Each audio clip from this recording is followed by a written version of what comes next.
Okay, folks, so let's get back to it. The first thing I want you to do is I want you to look at your answers.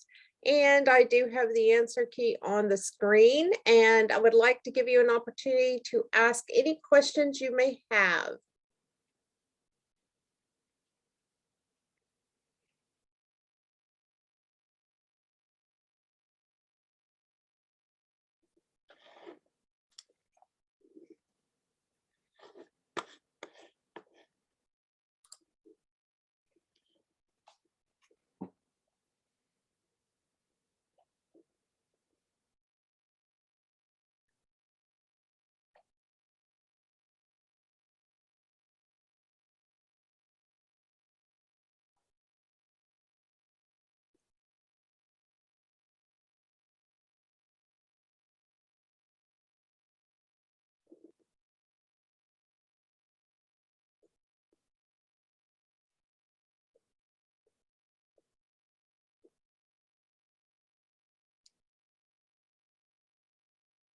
Okay, so no questions.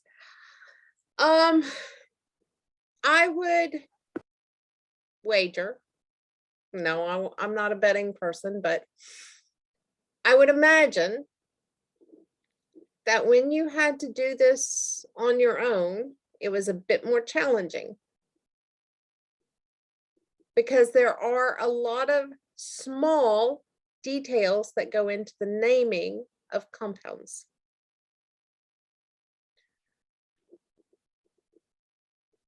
That is why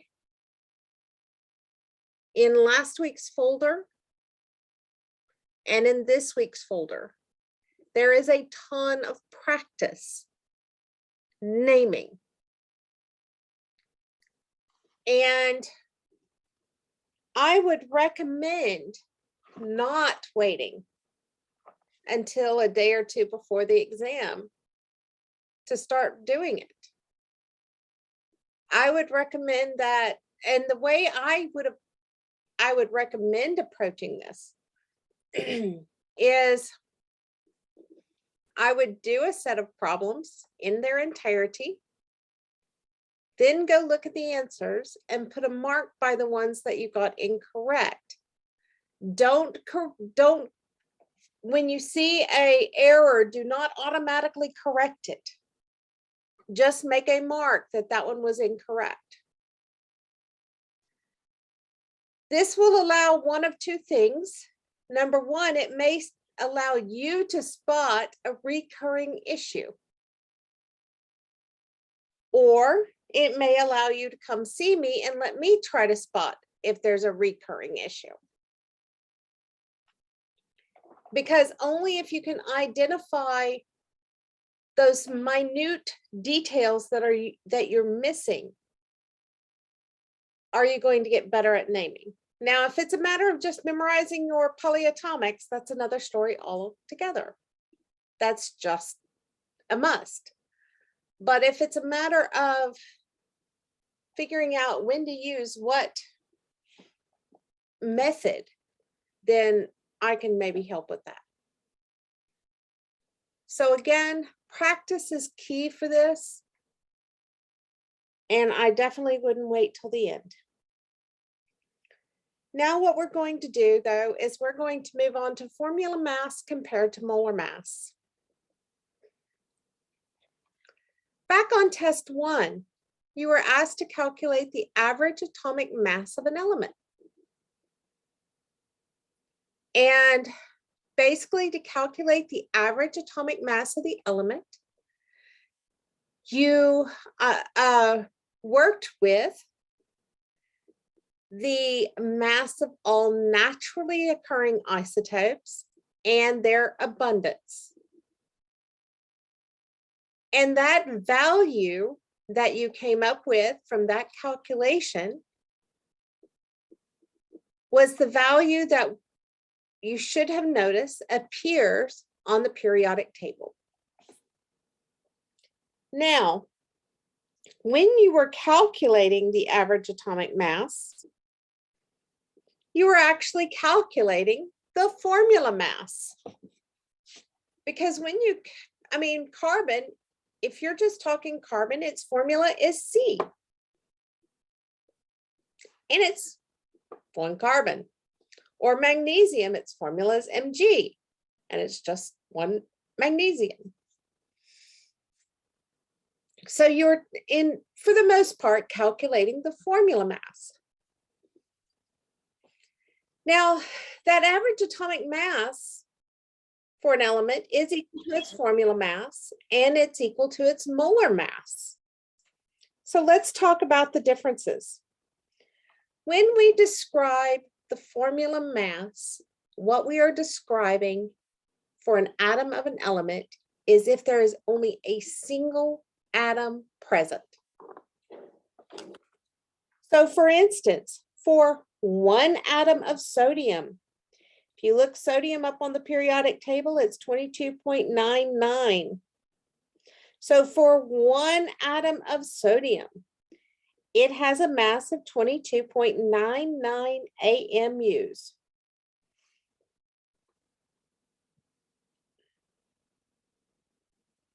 Now, we cannot, as scientists, manipulate a single atom of an element.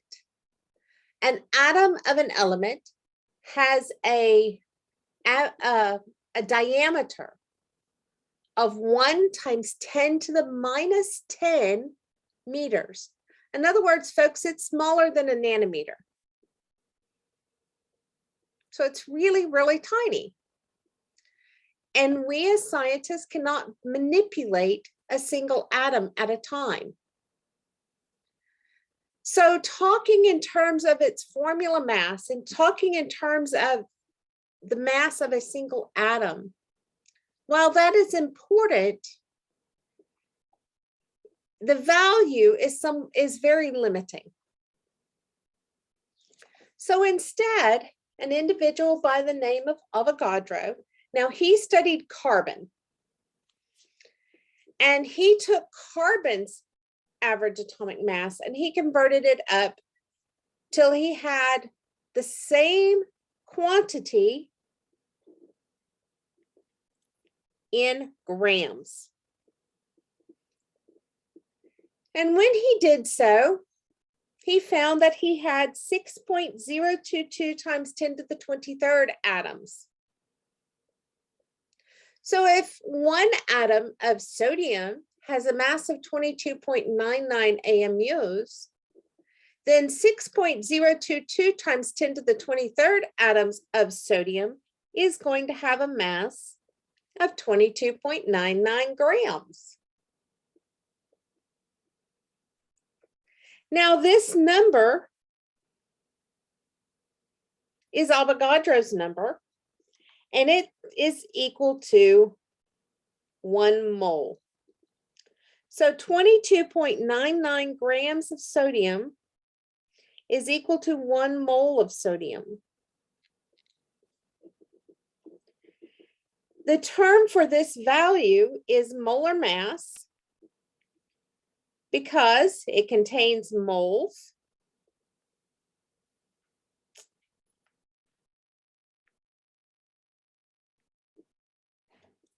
And it contains mass. So that's where the molar mass came from.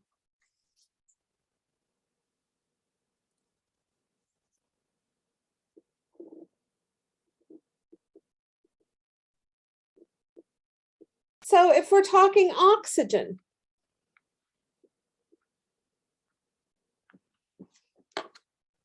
one atom of oxygen has a mass of 16.00 AMUs. That again is for a single atom. But if we talk Avogadro's number worth, it is 16.00 grams of oxygen in 1 mole of oxygen. And you have the molar mass.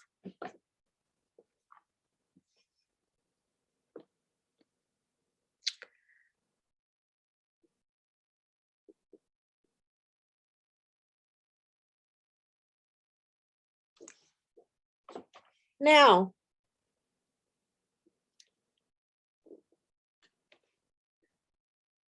let's talk how this relates to compounds. First of all, before we can get into the formula mass or molar mass of a compound, we need to talk about the law of mass conservation. The law of mass conservation says that mass or matter cannot be created, nor can it be destroyed. And we know from calculating the average atomic mass that each element has its own unique mass. So each element has its own average atomic mass. When you take these two concepts into play, with each element having its own unique mass and mass cannot be created nor destroyed, that means each element carries its mass with them into molecules.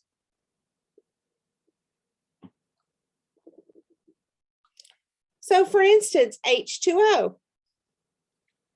H2O has 2 hydrogens and 1 oxygen. The hydrogen has a mass of 1.008, the oxygen a mass of 16.00. Your hydrogens contribute 2.016 and your oxygen 16.00 for a total of 18.016.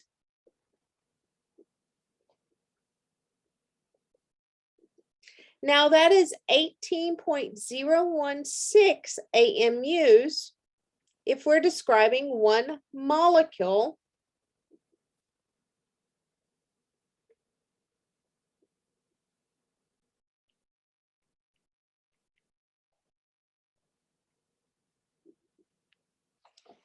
of water. But if we talk in terms of 6.022, that would be, then what we have is we have 18.016 grams of water is equal to 1 mole of water. And now we're talking about its molar mass.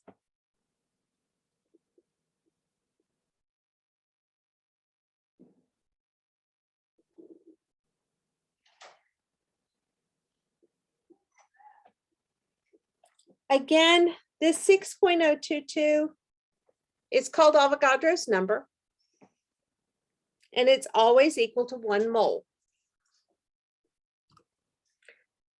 We've talked about 6.022 atoms of sodium is 1 mole of sodium. We've talked about 6.022 times 10 to the 23rd atoms of oxygen is 1 mole of oxygen. We've now talked about the fact that 6.022 times 10 to the 23rd molecules of water is 1 mole of water. Folks, basically what Avogadro's number is it's a counting number. Just like there are a dozen eggs, or there's 12 eggs in a dozen, you can physically count the eggs. There are 12 eggs in a dozen. Just like that, there are 6.022 times 10 to the 23rd of anything in 1 mole of that thing. So if I want to talk in terms of black-eyed peas, I would need 6.022 times 10 to the 23rd black-eyed peas to get a mole of them. It's just a counting number called Avogadro's number. Now, before we move on, let's look at a little bit more complex formula. Let's look at the magnesium hydroxide. When you think about this formula, it meant that there was 1 magnesium and there were 2 hydroxides. So if we break it down, that means there's 1 magnesium atom, there's 2 oxygen atoms, and 2 hydrogen atoms. Because the 2 outside the parentheses is for everything inside the parentheses. Magnesium has a mass of 24.31, oxygen a mass of 16.00, and hydrogen a mass of 1.008. So the magnesium contributes 24.31 to the overall mass. The oxygen contributes 32 to the overall mass, and the hydrogen contributes 2.016 to the overall mass. So we have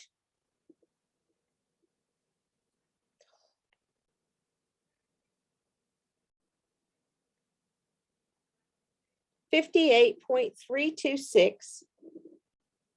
So if we're talking about 58.326 in terms of AMUs, we would be talking about one molecule of MgOH2. But if we talk about 58.326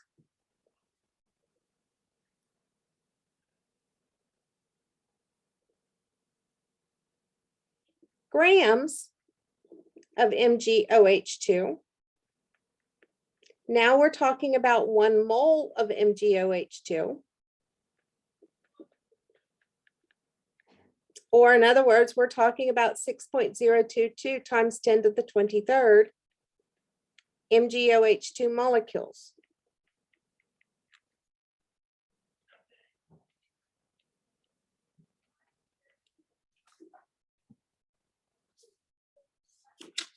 Questions about the difference between formula mass and molar mass?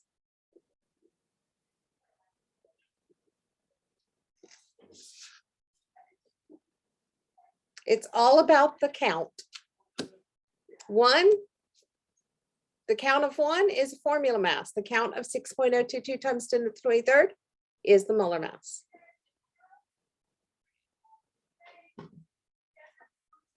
Okay, so the last thing we're going to talk about, and then we will be done for the day, is percent composition.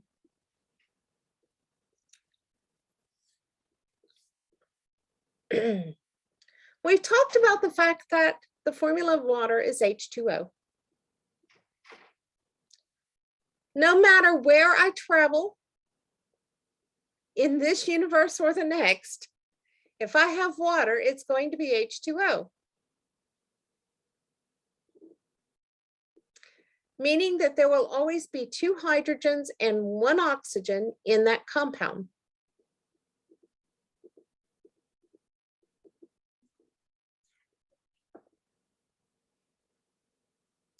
That is because a compound is a combination of elements in an exact ratio. And the ratio of that element, of those elements, is extremely important. Because if you alter the ratio, you alter the identity of the element, and you also alter its behavior.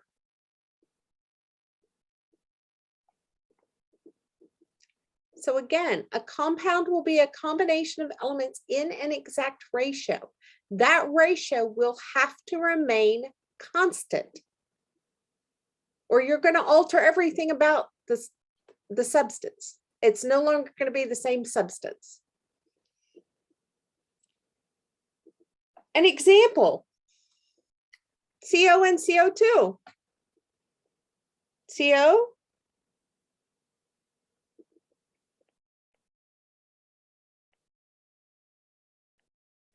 is carbon monoxide.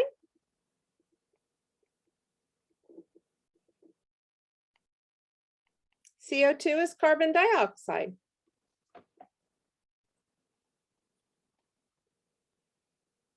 Now, carbon monoxide and carbon dioxide technically can kill you, but they're going to do it in different ways. Carbon monoxide easily replaces oxygen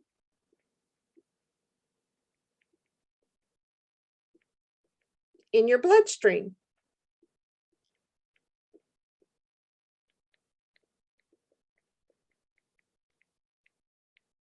And the reason carbon monoxide will easily replace oxygen in your bloodstream is because carbon monoxide and oxygen are about the same size.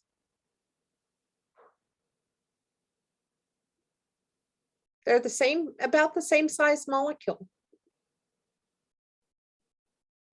Carbon dioxide, it can still kill you, but it's not because it replaces oxygen in your bloodstream.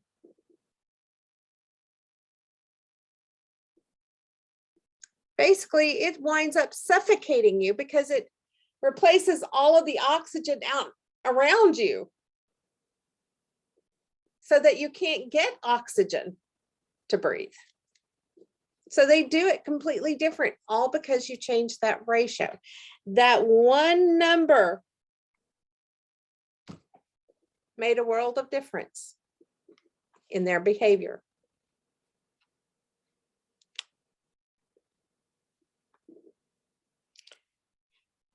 Now, because of this fact that compounds contain elements in exact ratios, we can calculate the percent composition for any one compound out there. Even though a lot of people don't want to think about it, to calculate a percent on a test, you take the part divided by the whole. Well, for our hydrogen in water, it would be the part, which was 2.016, divided by the whole, which was 18.016 times 100. So that comes out to be 11.19%. So water is 11.19% hydrogen, no matter where you find the source. Now we can determine oxygen one of two ways. Once you have hydrogen, you can figure out oxygen. Because what is the whole? Well, the whole is all of oxygen, all of the water. The whole is the water molecule. And if it's not hydrogen, that means the rest of it has to be an oxygen. So you can take 100%, subtract out the percent hydrogen, and that's going to give you the percent oxygen. So 100% minus the 11.19% gives you your percent oxygen, which comes out to be equal to 88.81%. So that is one way you could just calculate the amount of oxygen if you already know the amount of hydrogen. The second way is by taking the fact that water is 16.00 and dividing it by the whole. And you'll get your 88.81% that direction. We are not going to go past this point on percent composition. But let me explain why percent composition is so important. When I have an unknown substance, I can either run it on a specific piece of instrumentation, or I can send it off to be ran on a specific instrumentation. And what happens is they will send me back the percentages of each element in my substance. And from those percentages, I can then determine what the formula of the substance was. So that's why percentages are particularly important, is because they allow us to identify an unknown substance, or at least the formula of the unknown substance. Any questions?